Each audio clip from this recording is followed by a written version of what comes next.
तो पिछले शुक्रवार को हुआ ये कि शेयर बाजार में अदानी ग्रुप के लिए मानो सब कुछ लाल हो गया था।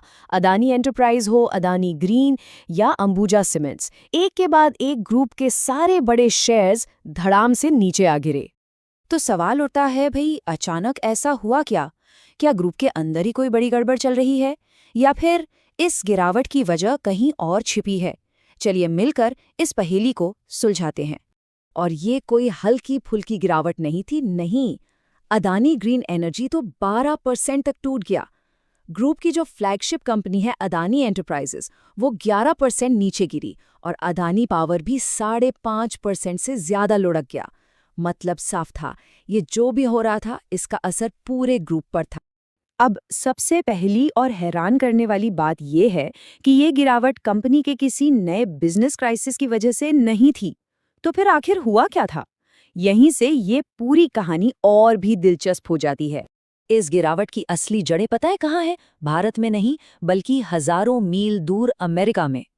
इसका कनेक्शन जुड़ता है एक अमेरिकी सरकारी एजेंसी और एक पुराने केस से जो अचानक से फिर जिंदा हो गया है। और इस पूरी कहानी का जो सबसे अहम किरदार है वो है एक अमेरिकी एजेंसी, SEC। तो ये SEC यानी securities and exchange commission America की सबसे पावरफुल फाइनेंशियल रेगुलेटरी बॉडी है। इसका काम है बाजार पर नजर रखना और इन्वेस्टर्स के हितों की रक्षा करना। और यही एजेंसी इस पूरे मामले के सेंटर में है। तो आखिर ये आरोप है क्या जिनकी वजह से बाजार में इतना बड़ा तूफान आ गया? असल में इसकी जड़ें अमेरिका की एक फेडरल कोर्ट में दायर हुए एक केस से जुड़ी हैं।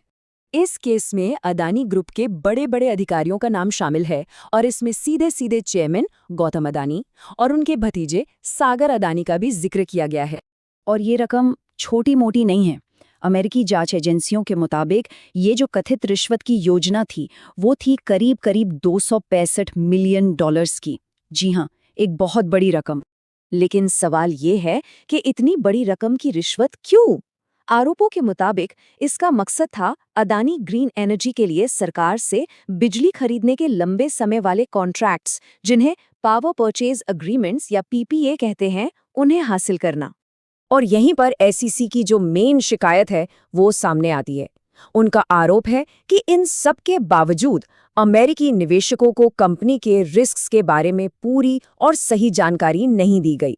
अगर सीधे शब्दों में कहूं तो उन्हें गुमराह किया गया। यहाँ एक बात साफ कर देना बहुत जरूरी है कि ये सभी सिर्फ आरोप हैं। अभी तक किसी भी अदालत ने इन आरोपों को साबित नहीं किया है। ये बस एक कानूनी प्रक्रिया का हिस्सा है।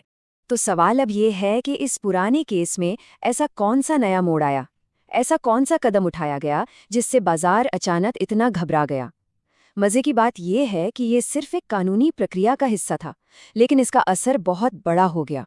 देखिए, क्योंकि गौतम अदानी और सागर अदानी भारत में रहते हैं, तो SEC उन्हें सीधे सीधे समन नहीं भेज सकती।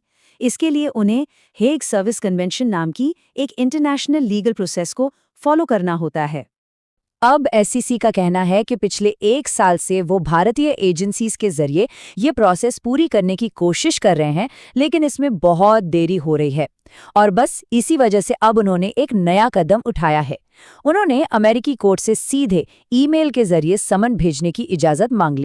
तो एक ईमेल से समन भेजने की अर्जी, इस छोटी सी बात ने बाजार में इतनी बड़ी सुनामी कैसे ला दी? यहीं पर असलियत और बाजार की सोच का जो फर्क है वो सामने आता है। तो देखिए, असलियत में ये बस एक कानूनी प्रक्रिया का अगला स्टेप था, एक प्रोसीजरल मूव। लेकिन मार्केट ने इसे कैसे देखा? मार्केट ने इसे एक बहुत बड़े खतरे की तरह देखा। निवेशकों के मन में ये डर बैठ गया कि भाई ये केस तो अब और लंबा खिंचेगा और कंपनी पर दुनिया भर की नज़र बनी रहेगी। और यही है मार्केट साइकोलॉजी। शेयर बाजार को बुरी खबर से ज्यादा अनिश्चितता यानी अनसर्टेनिटी डराती है। जब किसी बड़े ग्रुप पर कानूनी सवाल लंबे समय तक बने रहते हैं तो इन्वेस्टर्स अपना रिस्क कम करने के लिए शेयर बेचना शुरू कर देते हैं। और ये घबराहट सिर्फ 1-2 कंपनियों तक नहीं रुकी, ये पूरे ग्रुप में फैल गई।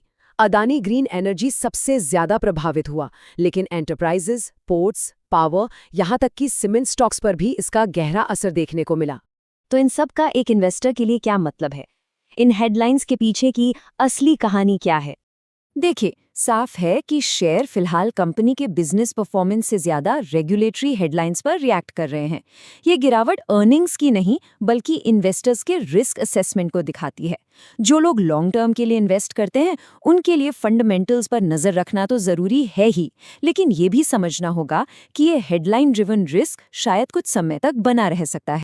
तो आखिर में सवाल बस यही बचता है कि ये जो कुछ भी हो रहा है, क्या ये सिर्फ हेडलाइंस का शोर है जो समय के साथ शांत हो जाएगा, या फिर ये कंपनी के लिए किसी बुनियादी एक फंडामेंटल रिस्क की शुरुआत है?